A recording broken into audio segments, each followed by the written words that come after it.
Hello and welcome again to FAIRtax Power Radio. I'm Bob Paxton. And I'm Ron Molero. And we are the FAIRtax guys. And oh, mercy, this is going to be another fun day on the radio because I get to shoot at you again. Yeah, and I get to defend it, which is what I do. Very well, I must say. So, for those of you who have missed the past couple of episodes, what we're doing here is we're going over some of the commonly heard attacks on the FAIRtax that are based in, shall we say, less than truthful means here, and some of the things you're likely to hear about the FAIRtax that aren't true. And so we're just going to go through these things kind of one by one. And if you haven't seen the two previous episodes to this one, that's where we start on that. And you really need to back up a couple and go from there and listen to these, and you'll pretty well have an idea of what's going on here. Bob, there's no excuse for them missing it, is there? No, not really, because it's right here on SoundCloud and YouTube. Every week we put something up. Absolutely free for nothing. All right, you ready? Fasten your seatbelt, Ron. You ready to go? Here we go. All right, listen. The FAIRtax actually is going to tax government consumption. Now, how stupid is that for the government to tax itself? That makes no sense at all.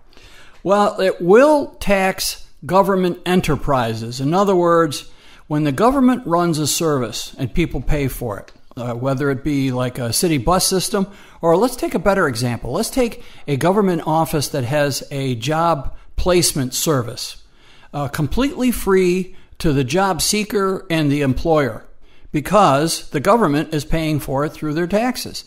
Well, that employment agency competes with the private sector. There are private sector headhunters out there, if you want to call them. So why should the government be able to compete with the private sector completely free of costs, free of taxes?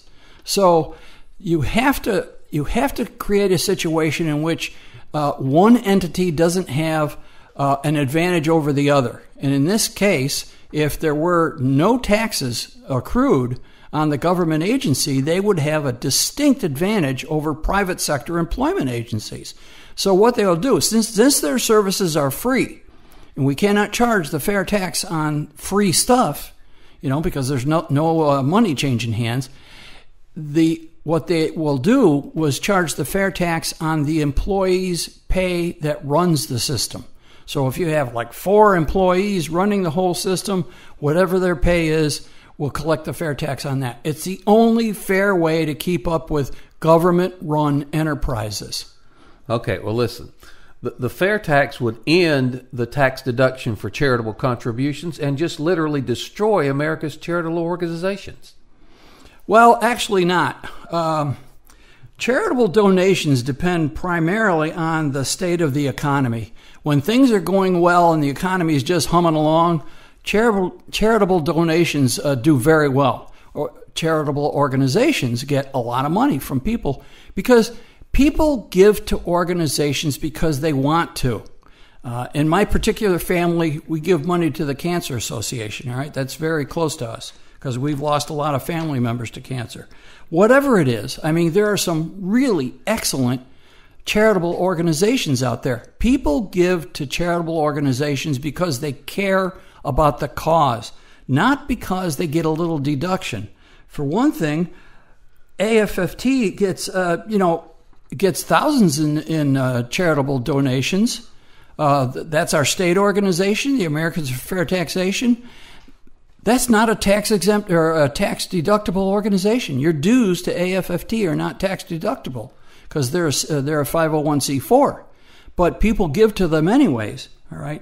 People do not give to charities because they get a tax deduction. In fact, 70% of people who file tax returns do not itemize. 70% do not itemize. So that's only 30% of taxpayers that actually can take a charitable deduction. So charities are going to do just fine. When we get the economy roaring again, as the FAIRtax will do, then you're going to see charities do very, very well. Okay, well, listen, let's be honest here. The transition cost of implementing this thing and moving from an income tax to the FAIRtax, those costs would just be out of sight, totally unmanageable. Well, actually, most of the infrastructure is in place right now, since it is a sales tax, and we have 45 of the 50 states that have a sales tax right now. There's very little trouble to adding to the tax structure that they have. It's pretty much changing the computer program, a little bit of logistics.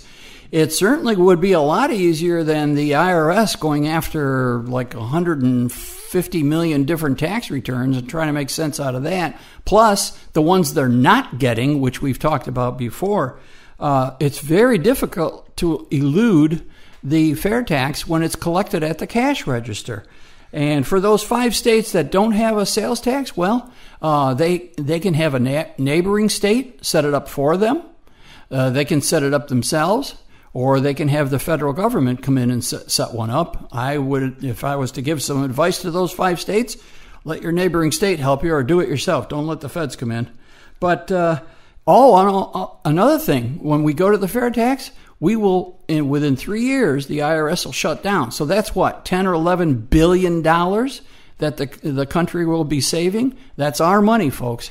No, the collection of the fair tax will be very simple, and the infrastructure is almost totally in place right now. I don't know. It seems like it'd be a lot of trouble, getting all the registration for that prebate thing and all that. It's just, wouldn't the flat tax be easier to deal with? A flat tax would be easier to deal with. Yes, no question about it. But as we heard when we had the interview with Steve Hayes, how long will a flat tax stay flat? All right. Anybody think 20 years? No. 5 years? No. He did this when he was at a conference or some kind of a get-together with Steve Forbes there, who's a big flat tax proponent. And he got people to agree that a flat tax will not last much longer than 1 year. In fact, the saying goes that a flat tax will probably not last longer than the Congress who passed it.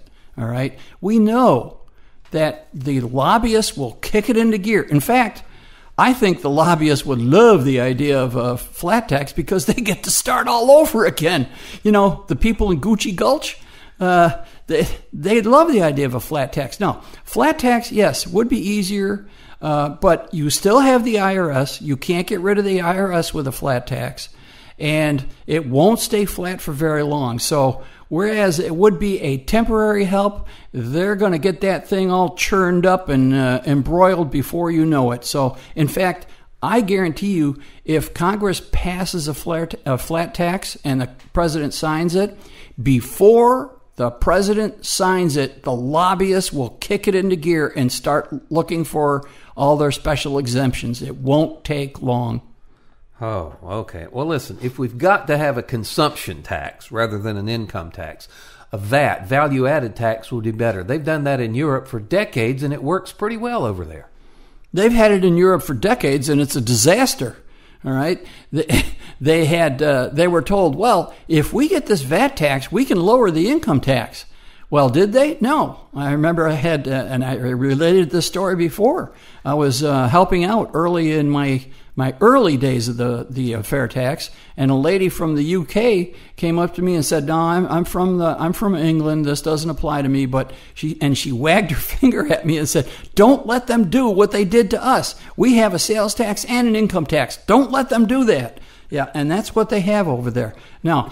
A VAT tax, for one thing, the VAT tax itself is very complicated. I call it a production tax, all right? It is a tax levied on every step of the production. It's called value added. So when you take iron ore out of the ground and you refine it and make iron, you've increased the value of it. So you tax that increase. Then when you make the iron into steel, you've added the value to it, so you add a tax to that.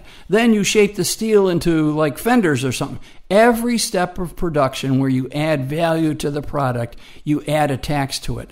The paperwork is a nightmare, would be a nightmare for our companies. It's prone to lobbying. The lobbyists will go crazy with this. Well, we can't do a VAT tax on such and such organization. They're needed by everybody in the country. And it would be the same thing. It would be a disaster. It is It is like a hidden sales tax, but it's there in the product. And there are people in Congress that would love to get a VAT tax and the income tax. We cannot let them do that. No, VAT tax is a bad idea. It does not work that well, for the people of Europe, and we don't need it in this country. No VAT tax. Oh, okay, Sherlock, dig this. Now listen, if we abolish the high income tax rates paid by the rich today, and this prebate you talk about completely exempts the poor from taxation, what does that leave? The middle class is going to take it on the chin with this fair tax. Bad idea. Well, if you go to FAIRtax.org and look at the toolbox, there is a link for the toolbox there and how it works. And one of the things in the toolbox is a white paper on the prebate, which I'm holding in my little fingers right now. And on the first page, there is a fair tax rate as a percentage of spending. Now, what they've done is they've taken some hypothetical families of 4, all right, 2 adults, 2 child households. And they've made a graph of what their tax burden would be percentage-wise for a family earning right at the poverty level, which is just under $32,000. House and Human Services has determined that a family of 4 requires about $31,860. Let's call it 32, all right, to maintain a family of 4, all right? So now remember, yes, these families will be paying the fair tax of 23% on whatever they buy. But there's a couple of things to keep in mind here. This chart assumes, one, that each of these families spends every dime they earn, all right? Every last penny they earn is spent somewhere on new products and services, all right? It does not assume that they buy anything used, like a used car or a pre-owned house, okay? But even in the worst case scenario, they spend everything they get. The people at the poverty line of $31,860, all right, well, they will be reimbursed for the fair tax. They will, as we talked about this before, and if you're not familiar with the fair tax, go back to our previous episodes of Fair Tax Power Radio, or go to FAIRtax.org and look up the prebate, because it is the key to fairness for the fair tax, all right? Those people living at the poverty level, they will be rendered tax-free because you shouldn't have to pay taxes on what it costs to stay alive. Then the next group is like 47, just about 48,000, all right? Their effective tax rate is 7.7 because they will get the prebate, but they will be paying the fair tax, all right, on 47,000 and whatever, 48 and change, just under. The next category is 63.7, all right? Well, their effective tax rate is 11.5 because, yes, they will be paying the fair tax on everything they buy, but they'll get a prebate that will reimburse them for part of it, but they're spending more than the basic amount.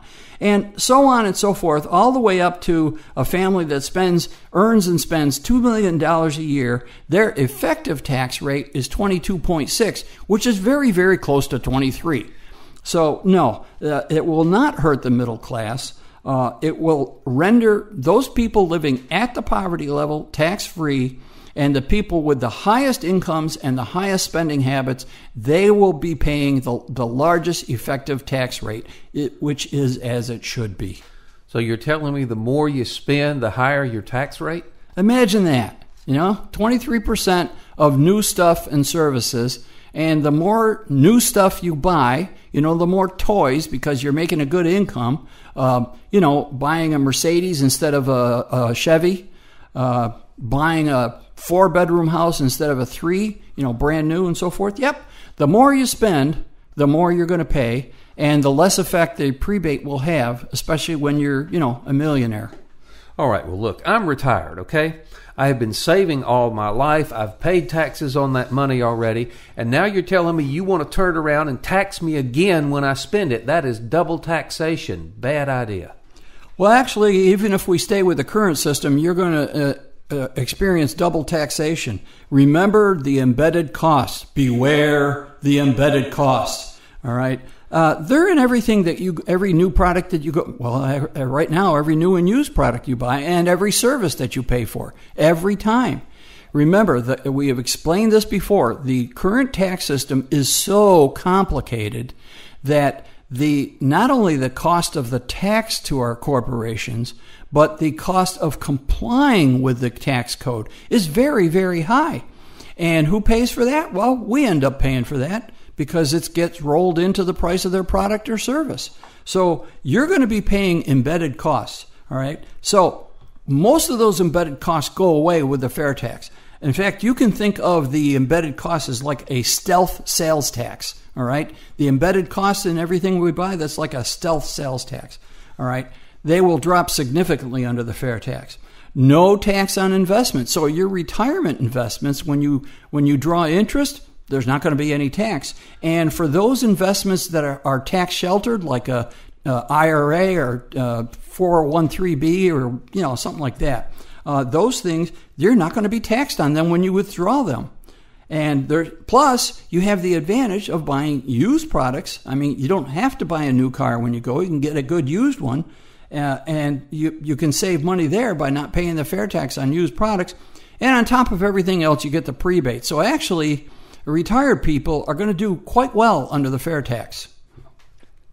Now look, this sounds pretty good, but if I understand this right, if the fair tax passes, the government is going to lose its ability to encourage or discourage certain kinds of behaviors by using tax incentives or tax penalties. Hallelujah, yes they will.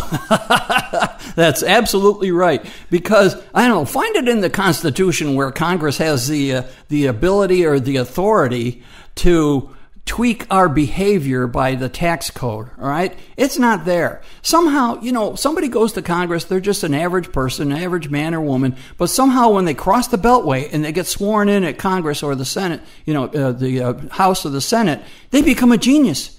And they become genius. They're all a whole bunch of geniuses, 435 of them in the House, 100 in the Senate. And they know exactly what we need in every aspect of our lives. Now, this is nuts, Let's take this stupid tool out of their hands and let's make sure that Congress does what they're supposed to.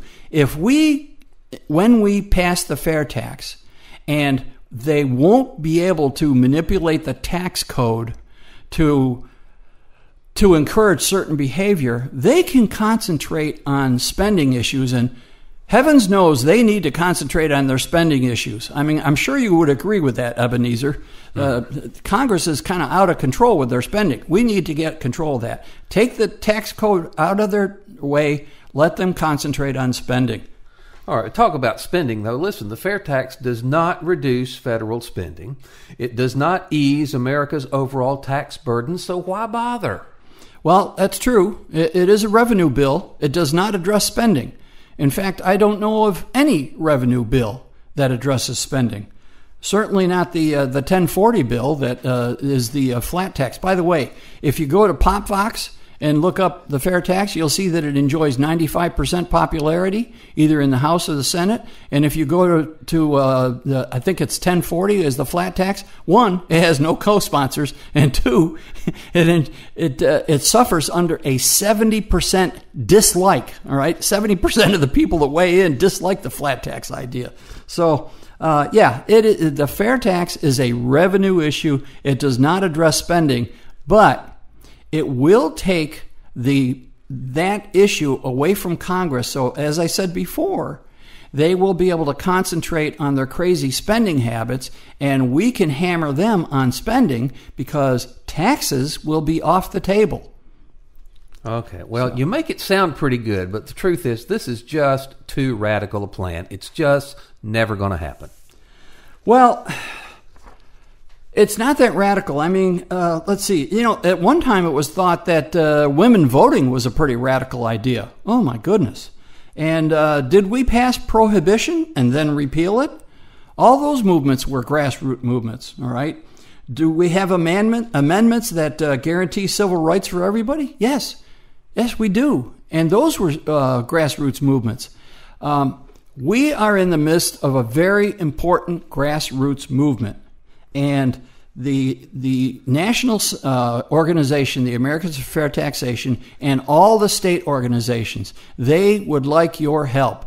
This is very important. And Ebenezer, I predict that when we get done with this, you are going to be a FAIRtax fan, all right? And when you become a FAIRtax fan, you need to help us out, all right? We really desire your help, and we need your help. So, yes, it is going to be hard to do. It is a steep hill to climb, but the people can do it. First, we have to educate as many people as possible.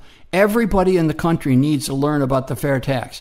That is the purpose for doing this radio show. That is the purpose for all the volunteers for the national and state organization, to be out there talking to people and so forth, to educate people, because generally, when somebody finds out about the FAIRtax and they truly understand it, they like it. Or as we say, they'll demand it. All right. So we need everybody's help in getting the word out through the Americans for Fair Taxation or through your local state organization. It is a grassroots movement. We don't have a lot of pull, you might say, on the political scene, but we're getting better and better. You heard Steve Hayes talk about the times that they spend up in Washington every month. He and Peggy Green Ernst, they go up there and they do their lobbying for the FAIRtax. I know some people don't like that word, but that is what they do. And so we're moving along with the political scene, but we need your help. We need a critical mass of citizens across the country that are going to demand that Congress passes the FAIRtax. They have to demand it. So let's keep that education going. Let's keep those cards and letters coming in. And we'll get this done. It's very important. Things like this have been done before, and it will happen again. Okay. This has been fun. It has been fun. And I tell you what, we got a couple of minutes here, so let's go back and touch on the two things that people find most scary about the FAIRtax if they listen to what some of these other voices out here. That is that the FAIRtax is going to raise the price of everything we buy by 23%, and that it's going to destroy Social Security and Medicare. Let's touch on those again. Yeah, and that's just not so, especially the Social Security one. Actually, quite the opposite is true under the FAIRtax, because written into the legislation, which is only 133 or 134, depending on which expert you talk to, 134 pages long, you'll read the part of it about the Social Security and Medicare. A certain amount of proceeds, and I believe it's actually about 35% of the proceeds of FAIRtax collected. In other words, the money collected from the FAIRtax from every transaction across the country going through the state tax coffers into the federal tax coffers, all that money coming in, a certain percentage of it must go to Social Security and Medicare. Must go. Right now, we have people who get paychecks, and a certain percentage of their paychecks go to Social Security and Medicare, up to, I think it's $117,000. And then after $117,000, they no longer take out for Social Security. So under the FAIRtax, every time a purchase is made in this country, every time, a certain portion of the FAIRtax collected on that purchase goes to secure Social Security and Medicare. It's a much better system in favor of Social Security and Medicare than what we have now. And the 23%, no, we're not going to raise prices by 23%. Remember those dreaded embedded costs, the stealth sales tax, as I call it. All right. Every product and service we pay for in this country has embedded costs due to the current tax code. The current tax code is so wildly inefficient and so complicated and so hard to keep up with, it costs the companies a whole lot of money just to keep up with it, and the cost of keeping up with it gets rolled into their the price of their product and service. So those costs are going to come down, and the FAIRtax will go in. All right, there's the companies, businesses are going to reap a huge savings, and you know they always pass those on to the consumer anyway. So no matter how you look at this, it's the taxpayer that's going to pay for this, you and I. So that's the way it goes. So I guess the FAIRtax's greatest weakness is that it's so easy to demagogue with less than truthful statements. Yeah, it is, and that's why we work so hard to educate people, because if people understand the FAIRtax, if they listen to this program, read the book by Bortz and Linder, get up to snuff on it, they will realize that when somebody is trying to pull the wool over their eyes, they're going to say, hold on there, Mr. Candidate. All right. What do you mean you have a flat tax that will get rid of the IRS? That's not possible. All right. You cannot get rid of the IRS by having a flat tax. All right. It'll never happen.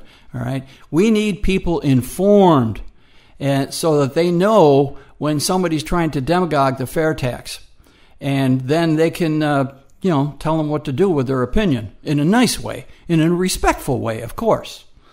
Okay, well, I guess we're not in the business of selling books, but we do recommend that people pick up, especially actually read the first one first to understand what it's all about. Yep. But there is that second one where Bortz and Linder, who wrote the original book, go into more detail about some of the stuff that we've talked about here on these last few radio programs, and you can really see where the sniping is coming from and what the truth is. Yeah. And as Bob says, now to do my homework for this, just in case, my prep, I simply went to FAIRtax.org and looked at the FAQs, the frequently asked questions. There's all kinds of stuff listed there. Okay, lots of information. So to be